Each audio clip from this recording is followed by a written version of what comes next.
Fala, sexto ano, tudo bem? Bom, vamos continuar aí o nosso assunto sobre as placas tectônicas, né? Eu falei para vocês que as placas tectônicas são grandes blocos de rochas que vão estar entre o manto, né, que está aqui, e a crosta terrestre. E aí que essas placas se movimentam, né? Por que que elas se movimentam? Bom, a crosta terrestre encontra-se sobre o manto, como a gente viu, camada da Terra, composto por magma. O intenso calor provoca a movimentação circular do manto em correntes de convecção. Esse movimento convectivo transfere calor do núcleo, camada mais interna da Terra, para as camadas mais externas, provocando a movimentação de placas, levando à junção ou separação dos continentes. Bom, o que ele está querendo dizer com isso? Que as placas elas estão ali paradas, né? Só que o calor que vem de dentro da superfície terrestre, principalmente do manto e do núcleo, às vezes é um calor muito intenso através dessa corrente de convecção, ou seja, dessa troca de calor, e faz com que as placas tectônicas se movimentem. O movimento das placas tectônicas é lento e contínuo, e ocorre no limite entre elas. Esse deslocamento leva bastante tempo e é responsável por diversas transformações e fenômenos que ocorrem na crosta terrestre, com a formação de montanhas, vulcões, terremotos e aglutinação ou separação dos continentes. Os movimentos das placas tectônicas podem ser laterais, de afastamentos ou de colisão.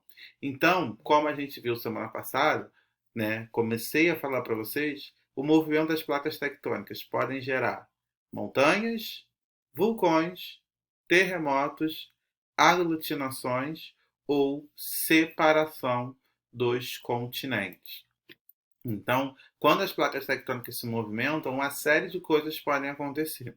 Elas se movimentam de três maneiras diferentes. Hoje a gente vai começar a ver porque semana passada não teve exercício, né? Então a gente. Hoje eu vou. Não, perdão, semana passada teve exercício na live, desculpa, teve um exercício na live. Não precisa copiar esse material também, mas eu vou passar uns exercícios separados, tá?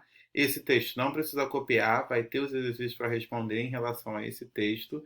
E na semana que vem a gente continua para ir bem devagarinho, para ver se vocês conseguem entender, porque esse assunto é um pouquinho complicado, tá? Bom, então o primeiro movimento é o que a gente chama de movimento divergente. No movimento divergente, as placas afastam-se uma das outras. Então, a gente tem que lembrar que as placas tectônicas estão sempre juntas, né? Imagina que isso aqui são duas placas tectônicas. E no movimento divergente, ela vai o quê? Separar, como está aqui nessa imagem. As placas estão se separando, cada uma indo para um lado, tá vendo? Se ocorre essa separação, ela está dando brecha, está dando oportunidade para o quê?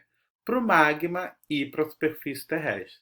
Então, nesse movimento divergente, é um movimento onde os vulcões entram em erupção. Por quê? O magma que até então estava aqui embaixo, sendo protegido pela placa tectônica, ela se separou e teve a oportunidade do magma subir. Bom, se separam uma das outras, formando fendas, rachaduras nas costas terrestres. Além disso, ela vai causar impacto na superfície terrestre, porque eram duas coisas que estavam juntas e se separaram. Assim, quando ocorre o movimento das correntes convectivas acendendo o magma do interior da Terra, atravessa as fendas, levando para a superfície terrestre. O magma, então, resfria-se e é acrescentado às bordas das placas que aumentam o seu tamanho.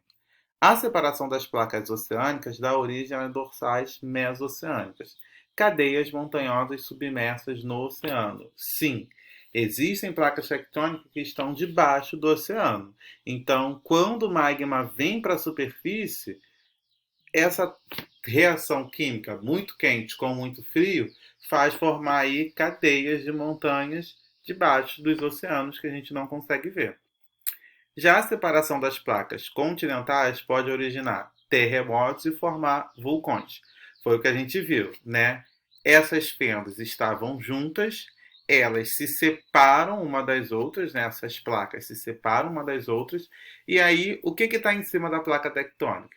A superfície terrestre. Então, quando a placa se movimenta, o que está em cima também vai se movimentar, que é a superfície terrestre. Então, isso, o movimento da superfície terrestre, é o que a gente chama de terremotos. Então, os terremotos também vão acontecer nesse movimento, tá? Por quê?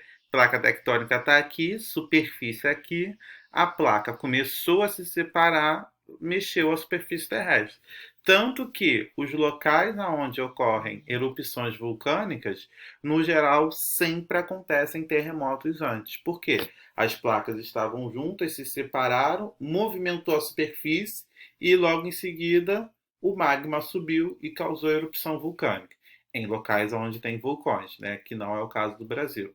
Então, nem sempre, toda vez que tiver terremoto, vai ter erupção vulcânica, tá? Porque tem lugar que tem terremoto, mas não tem vulcões para entrar em erupção. Vou deixar também um vídeo mostrando o que são os terremotos, como os terremotos acontecem na vida real, tá? E os exercícios para vocês copiarem e responderem em relação a isso. Se tiver qualquer dúvida, gente, fala que eu tento explicar de novo. Busco outros vídeos na internet, porque eu sei que esse assunto é um pouquinho chato, tá? Então, chato que eu digo porque a gente tem que ficar imaginando essas coisas. Então, às vezes, com outros vídeos, com outros recursos, né, vocês conseguem entender melhor.